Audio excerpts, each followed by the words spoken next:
जम्मू कश्मीर के इस खास बुलेटिन में आपका स्वागत है और मैं हूं आपके साथ शिपवन शर्मा। तो चलिए शुरुआत करते हैं बुलेटिन की। सबसे पहले बात करेंगे कठुआ की।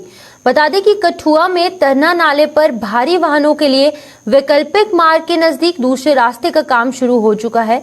इस रास्ते से भारी वाहनों को गुजारा जाएगा, जिससे कि यहां अक्सर लगने वाले ट्रैफिक जाम से भी वाहन चालकों को निजात मिलेगी। बता दें कि गुलिस्तान न्यूज ने हाल ही में ये बताया था कि भारी वाहनों के लिए नया वैकल्पिक मार्ग न बनने से ट्रांसपोर्टरों को कई दिक्कतें जो है वो सहनी पड़ रही हैं, और उस खबर का संज्ञान लेते हुए national highway authority of India ने ये काम शुरू कर दिया। और इसके लिए कठुआ के उद्यमियों और कारोबारियों ने भी उनकी आवाज सरकार तक पहुंचाने के लिए गुलिस्तान न्यूज का आभार व्यक्त किया है। इस खबर पर अपडेट देंगे हमारे कठुआ से संवाददाता रंजीव मेहता, लेकिन आपको पहले बता दें कि तरना नाले पर वैकल्पिक मार्ग का निर्माण शुरू हो चुका है। काफी देरीना मांग जो थी ये लोगों की वो पूरी हुई है। लगातार गुलिस्तान न्यूज ने इसको लेकर आवाज बुलंद की और लगातार एक ही मांग थी कि जल्द से जल्द ये वैकल्पिक मार्ग जो है इसका निर्माण कार्य शुरू किया जाए। और अब फाइनली ये जो निर्माण कार्य है वैकल्पिक मार्ग का अब शुरू हो चुका है। इस पर ज्यादा अपडेट देने के लिए हमारे साथ जुड़ चुके हैं रंजीव मेहता। रंजीव, बताइएगा, वैकल्पिक मार्ग तो ठीक है, लेकिन क्या तरना पुल समय सीमा पर बनकर तैयार होगा? अगर नहीं तो क्या कुछ रीजंस इसके पीछे रह सकते हैं?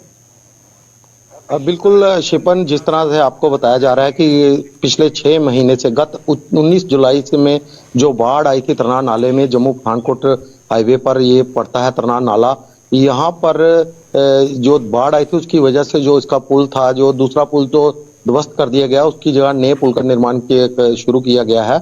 और जो पुराना पुल था उसको, जो एक ही पुल था, उस पे दोनों ट्यूब्स की जो ट्रैफिक थी वो चलती थी, वो बाढ़ की वजह से वो डिस्टर्ब हो गई थी, और जिसके कारण उसके पुल को क्षतिग्रस्त हो गया था और लोगों को काफी दुश्वारियों का सामना जो है वो करना पड़ रहा था। जिसके बाद से ही डिमांड उठ रही थी कि वैकल्पिक मार्ग होना चाहिए, नाले के बीचों बीच से बनाया जाए। लेकिन बरसात के बीच में इसको बनाना मुमकिन नहीं था। उसके बाद निर्माण कंपनी द्वारा इसको बनाया गया। लोगों के काफी दबाव था, क्योंकि वाहन चालक जितने भी बाहरली राज्यों को जाते हैं, जब वहां से आते हैं, उनको मजबूरन बॉर्डर के रास्ते से डाइवर्ट कर दिया गया था, जो काफी छोटा रोड था, और वहां पर 25 से 30 किलोमीटर एक्स्ट्रा पड़ता था।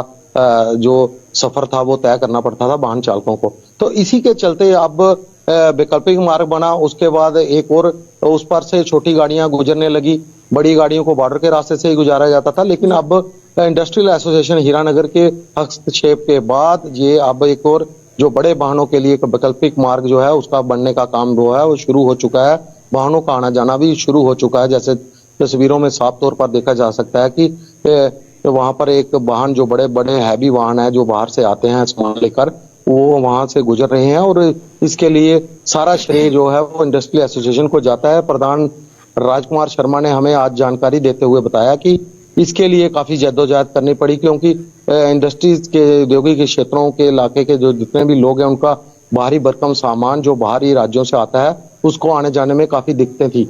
वहीं इस वैकल्पिक मार्ग के बनने के बाद शिपन, मैं बताऊं कि राहत जो वाहन चालक हैं उन्होंने भी राहत की सांस ली है। उन्होंने कहा कि उनको मजबूरन एक्स्ट्रा सफर करना पड़ता था तय, और वहां पर भी रोड जो है वो अब पूरी तरह से टूट चुका था, तो काफी मुश्किलात होती थी, गाड़ियां खराब हो जाती थी उनकी। अब ये वैकल्पिक मार्ग तरना नाले के बीचों बीच बन गया है, तो उनके लिए काफी राहत हो चुकी है। रंजीव, ये बताएगा दूसरा मार्ग बनने से क्या जाम जैसी स्थिति जो है उससे निजात मिल पाएगी?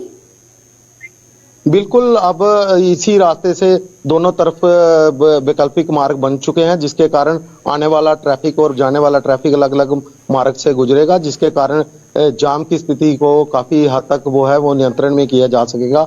और साथ में जहां पर जो पहले पुलिस डाइवर्ट करवाती थी उसको लेकर भी काफी आरोप लगते रहे कि वहां पे जो पुलिस तैनात है वो वाहन चालकों को उगाही के लिए तंग करते थे। वो भी एक मसला वहां पे उठा था, लेकिन उस सब से राहत मिलते हुए ये वैकल्पिक मार्ग तैयार हो गया है। रही जो पुल क्षतिग्रस्त हुआ है, अभी उसके निर्माण कंपनी द्वारा जो दावा किया गया था उसकी मुरम्मत का, वो फरवरी 2024 का, लेकिन जिस तरह से सुस्त रफ्तार से उसका काम चल रहा है, लगता नहीं है कि अगले 4-5 महीने तक वो बनकर तैयार हो जाए।